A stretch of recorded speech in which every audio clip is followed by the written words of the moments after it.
আশা করি বেগুন গাছটাও বেশ ভালো হবে। তো আমি আবার কিছুক্ষণ পর আপনাদের কথা বলতেছি, ততক্ষণ আমি বেগুন স্প্রেটা করে নিই।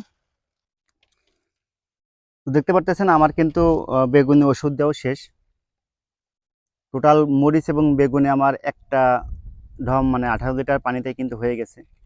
পানি আর নাই বললেই চলে। যে কয়টা যতটুকু পানি আমার স্প্রে ঢমের ভিতর আছে সেটা হয়তো বা আর 5 থেকে 10টা গাছে স্প্রে করলে কিন্তু শেষ হয়ে যাবে। তো সেটা আমি ছাদে নিয়ে, যে আমার ছাদে কিছু গাছ আছে সেগুলো দিয়ে দেবো।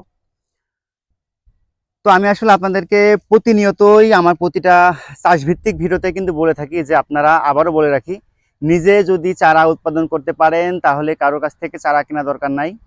আপনারা নিজে বাজার থেকে ওষুধ কিনবেন, কোনো কোম্পানির কাছ থেকে আমার মতন পাগল হয়ে আপনারা যেন শিডিউল স্প্রে নেবেন না। 10, 20, 30 হাজার টাকা, 50 হাজার টাকা, 1 লক্ষ টাকা পর্যন্ত মানুষ ওষুধ নিয়ে থাকে